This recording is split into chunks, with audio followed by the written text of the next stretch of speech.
Bismillahirrahmanirrahim. Assalamualaikum warahmatullahi wabarakatuh. Selamat sore. Semoga kita semua dalam lindungan Allah Subhanahu wa taala. Kembali lagi bersama dengan kami Rafiuddin Nasir TFTT Channel. Masih dalam proses pengerjaan RBW binaan kami dengan ukuran 5 kali 17 setinggi 4 lantai yang ada di Desa Karyako, Kecamatan Pondrang Selatan, Kabupaten Luwu. Saudaraku yang saya hormati, tahap demi tahap RBW binaan kami ini dalam proses pengerjaannya kami senantiasa memperlihatkan kepada saudara-saudaraku yang saya hormati, dan saat ini kita sudah masuk dalam tahap finishing ya. Nah, tentunya tahap finishing ini sangat perlu kita perhatikan sebelum kita melaksanakan on perdana. Saudaraku yang saya hormati, dalam kita berbudidaya burung walet ada beberapa hama yang sangat perlu kita antisipasi dalam kita berbudidaya burung walet. Hama-hama apa saja kah itu? Hama dari luar itu tentunya adalah tikus, kemudian burung hantu, kemudian hama dari luar juga termasuk tokek, dan hama dari dalam itu adalah seperti laba-laba, kemudian kecoa, kutu walet. Itu sangat perlu kita antisipasi, dan hari ini saya akan memperlihatkan bagaimana teknik kami dalam mengantisipasi hama tikus tidak masuk ke dalam RBW kita atau RBW binaan kita. Karena kenapa? Hama tikus ini sangat mengganggu populasi burung walet yang ada di dalam ya.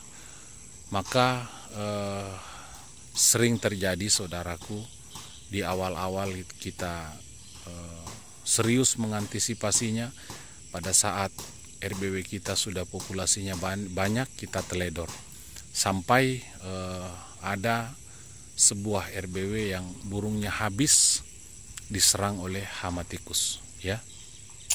Nah, sebelum itu terjadi, di awal-awal on kita tentunya mengantisipasi itu semua ya. Nah, hama tikus ini saudaraku bisa memanjat pada bagian dinding luar yang masih kasar ya. Nah, kemudian hama tikus juga bisa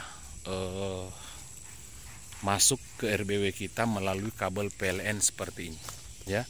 Jadi kabel PLN ini jangan dianggap sepele, karena kabel PLN ini bisa dijalani oleh tikus masuk ke dalam RBW kita atau RBW binaan kita ya. Jadi semua jalur tikus itu kita harus putuskan ya. Nah, kita melihat di atas ada kabel, dari sana tikus itu bisa berjalan. Jadi cara untuk mengantisipasinya itu kabelnya kita bungkus pakai selang ya, kemudian kita pasang seng plat ya. Nah, seperti itu. Dan untuk bagian dinding di sini saya perlihatkan saudaraku yang saya hormati, teknik atau cara kami mengantisipasi agar tikus itu tidak masuk, yaitu dengan jalan kita memasang seng plat seperti ini. Memasang seng plat keliling. Untuk ukuran seng platnya ini sendiri sekitar 40 cm. Jadi ukuran seng plat yang kami gunakan ini lebar sekitar 40 cm ya. Nah, jadi ketika hama tikus mau naik ya, mau naik ke atas itu tidak bisa, karena seng plat ini licin saudaraku ya.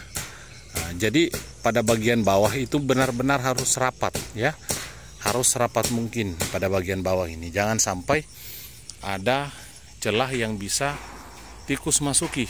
Nah, seperti itu. Jadi jangan dianggap sepele hama tikus ini ya.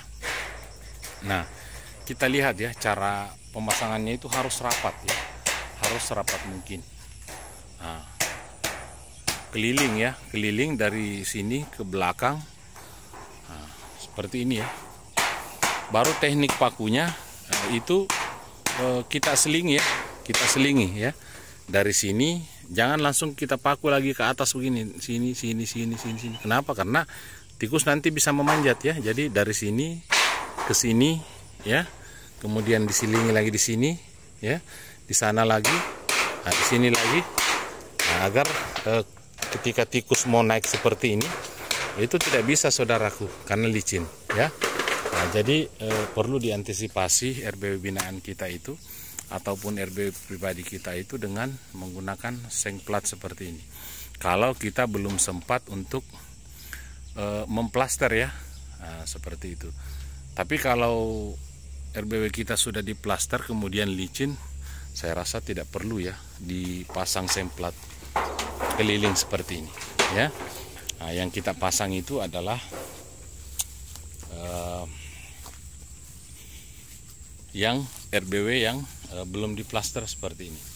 Nah, kemudian yang kedua saudaraku, tikus itu bisa meloncat ya.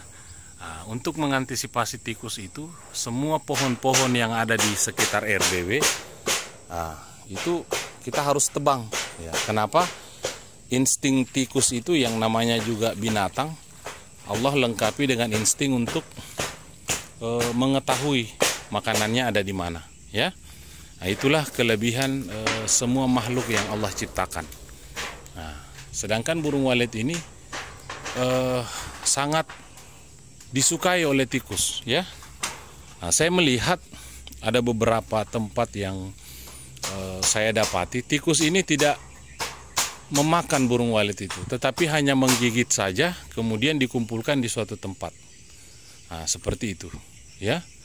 Nah, ada juga situasi tertentu tikus itu memakan, tapi kebanyakan itu cuman digigit ya, baru dikumpulkan di sela-sela kayu ya, atau sela-sela tumpukan papan. Nah, jadi makanya jangan saudara-saudaraku teledor ya dalam berbudidaya burung walet. Kita antisipasi itu ya, kita antisipasi tikus ini, karena hama tikus ini sangat sangat meresahkan ya bagi pembudidaya burung walet. Kemudian yang seperti ini saudaraku, daun-daun yang sangat dekat dengan RBW kita itu bisa ditempati oleh ular ya, ular untuk melompat. Nah, contohnya seperti di atas ya. Nah, ular naik kemudian lompat naik di atas seng ya, kemudian masuk ke dalam RBW kita. Ular ini juga sangat berbahaya untuk RBW kita maupun RBW binaan kita ya. Jadi untuk mengantisipasi itu semua pohon-pohon yang berdekatan dengan RBW kita atau RBW binaan kita itu diadakan ya. Nah, kecuali kalau jaraknya sudah jauh, sudah kurang lebih 10 meter ya bisa ya. Tapi kalau jarak yang seperti ini, ini pohon di atas sangat dekat sekali dengan atap seng, ini harus kita tebang nanti ya. Nah, pohon pisang ini jangan dibiarkan pohon pisang itu dekat dengan RBW, karena tikus, ular, kalau tikus itu dia bisa melompat saudaraku, dari sini dia bisa melompat ke dinding ya, kemudian masuk ya. Jadi jangan dianggap sepele pohon-pohon yang ada di sekitar RBW kita seperti ini. Harus ditebang ya, harus ditebang minimal 10 meter ya. Nah, seperti pohon pisang ini, ular bisa manjat, kemudian tikus bisa melompat ya. Nah, seperti itu cara kita mengantisipasi RBW sebelum kita onkan saudaraku ya, karena kita melihat ya dindingnya ini kasar ya. Nah, kemudian yang kedua, pada saat kita melakukan proses pemasangan seng plat, usahakan di bawah ventilasi paling bawah ya. Nah, ini adalah ventilasi paling bawah ya. Nah, kita pasang di sini, jangan pasang di atasnya ya, karena pada saat rang pipa ventilasi ini rapuh, nah itu tikus bisa masuk ya, atau kemungkinan besar ya ada rang yang tidak rapat, itu tikus bisa membengkokkan lalu masuk ya. Nah, jadi usahakan saat memasang seng plat itu di bawah pipa ventilasi paling bawah. Nah, seperti itu. Dan ingat, di celah-celah tiang ini itu jangan dipasang seng itu langsung dia memanjat, tapi dibengkokkan dulu rapat masuk ya, baru dilekukan dipasang. Jadi serapat mungkin ya, jangan sampai ada celah tikus itu bisa masuk, saudaraku ya. Itu yang perlu kita antisipasi, karena ya hama tikus ini sekali lagi sangat brutal ya, sangat brutal pada saat masuk ke dalam RBW kita. Jadi jangan heran ya saudaraku, sudah sekian tahun belum ada burung walet yang menginap. Nah, itu kita antisipasi semua itu, kita koreksi RBW kita ya. Jadi kegagalan RBW itu tidak hanya disebabkan oleh faktor suara, kegagalan RBW itu tidak hanya disebabkan oleh faktor tata ruang atau teknis-teknis yang terjadi di dalam ruang inap, tetapi dari luar perlu kita perhatikan. Nah, contohnya hama tikus ya. Nah, jangan sampai kita sepelekan itu. Nah, itu yang salah satu faktor penyebab kegagalan kita juga dalam berbudidaya burung walet ya. Yang jelasnya pada saat RBW kita berisi, binatang itu, insting binatang itu tahu kalau di dalam ini sudah ada burung walet yang menginap. Nah, ular juga sering masuk ya ke dalam RBW itu, ular. Nah, pada saat kita pasang seng plat seperti ini itu sudah tidak bisa naik. Kenapa? Karena sisiknya itu tidak bisa melengket di seng plat seperti ini ya. Jadi mau naik jatuh lagi, mau naik jatuh lagi. Nah, seperti itu ya. Nah, untuk itu saudaraku yang saya hormati, antisipasi benar-benar RBW-nya.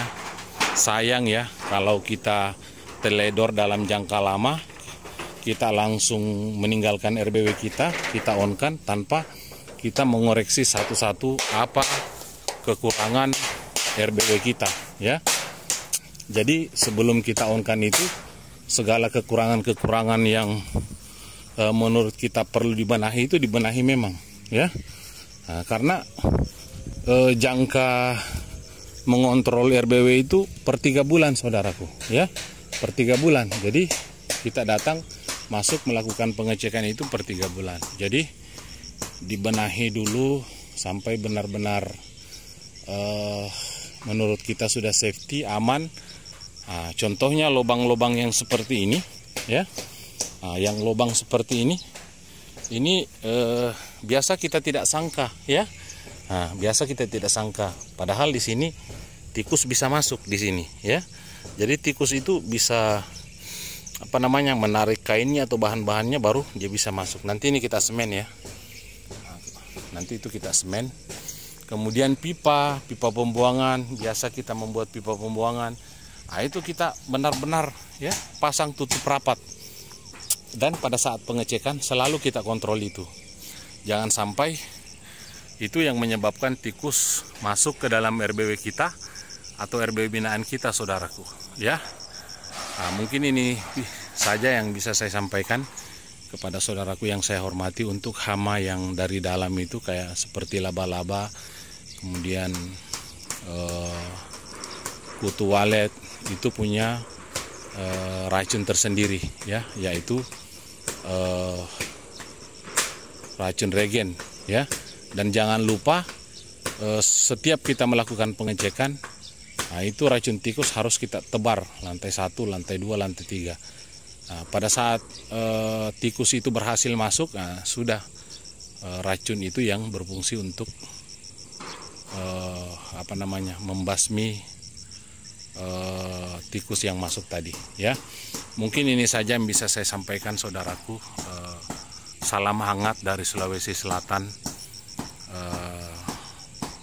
Semoga kita semua selalu sehat, dimudahkan rezekinya agar kita sukses dalam berbudidaya burung walet, dan kita bisa mencukupi keluarga kita masing-masing. Lebih dan kurangnya saya mohon maaf.